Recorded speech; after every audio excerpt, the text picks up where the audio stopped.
Get the latest in Cardinal sports. Benny Rogers brings you the latest in scores and standings throughout the region. Cardinal Weekly starts now. Hello and welcome to another edition of Cardinal Weekly presented by the Cardinal Sports Network. I'm Benny Rogers, the Sports Information Officer here at the college. It's already been a busy week in the world of sports here at TVCC, and we have a lot going on this weekend.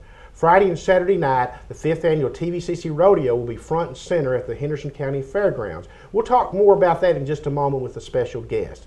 Saturday is a special day as we dedicate Leon Spencer Court in a ceremony at halftime of the Lady Cardinals game against Tyler. The game starts at 4 p.m., so the halftime will be around 4:45 p.m. We hope you can join us, but if you can't, we will webcast the ceremony along with the 2 basketball games. And don't forget, the men's game follows at 6 p.m. Wednesday was National Signing Day for football. We'll talk more in the future about the recruiting class Coach Brad Smiley and his staff assembled, but today we will highlight 4 Cardinal sophomores signing national letters of intent. Defensive lineman Ephraim Clark signed with UNLV.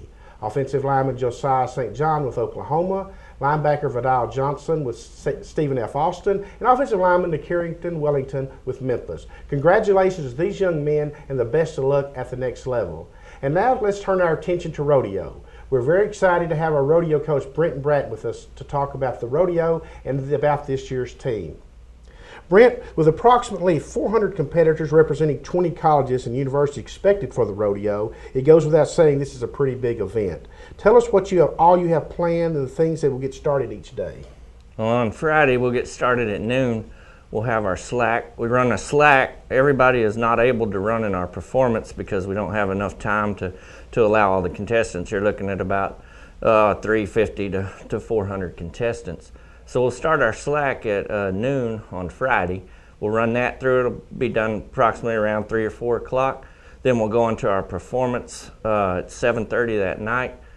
At that time, we'll have our regular rodeo. We'll have 12 contestants in each event. We'll also have a calf scramble for the local kids to come out and get in the arena and get dirty.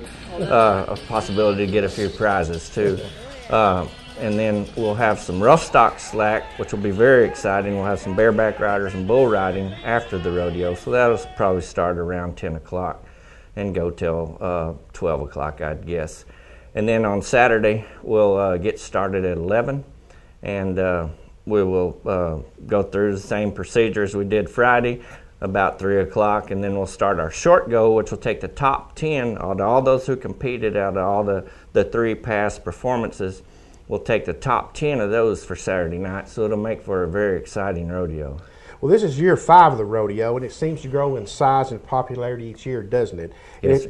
And I'm sure it takes a team of volunteers and sponsors to pull this off. It is. The community is amazing. It is amazing what they put in financially, what they put in volunteers. I've got people at admissions, counseling. They help me with my gate. There's past kids that have rodeoed here in the past. There's past champions in the town that come in. They help us with our rough stock. They help us with our timed events. And all these volunteers make it work, and it's just amazing. Every year I see the community put so much into it financially, and our community is so amazing. I can't say it enough because they're in everything. I just thought it was rodeo to begin with, and you go to events like the Kiwanis, the Lions Club, and here those same people are giving even more. So it's a neat deal to be a part of. Well, even though we have a successful rodeo program here at TVCC, a lot of folks aren't familiar with how junior college rodeo works. Talk about that and how you have to compete against four-year universities. Yes, sir. We have a shorter time period. We have 2 years. Those contestants have to really perform at their peak. And as a university, they can go that year 3 or 4 and peak out and really perform. And what happens is, some of our kids will not reach that level. We do have a few, and they go on to universities, which kind of hurts to see them to go against us that way. But it's good to see them do good. I mean, that's what you want them to do.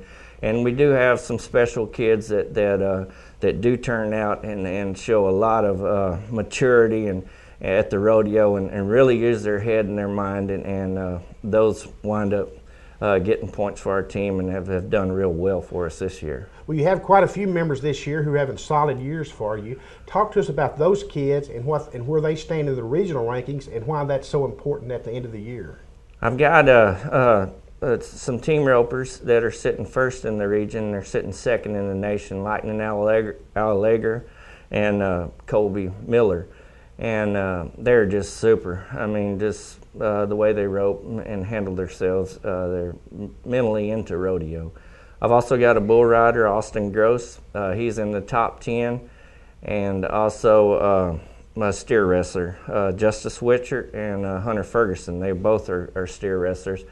And we've got 5 more rodeos to go. We're sitting real nice this year so far, but we've got 5 more to go. So we got to take each rodeo one at a time and keep working and keep working in the practice pen. And it could be something very special at the end of the year. So that's what.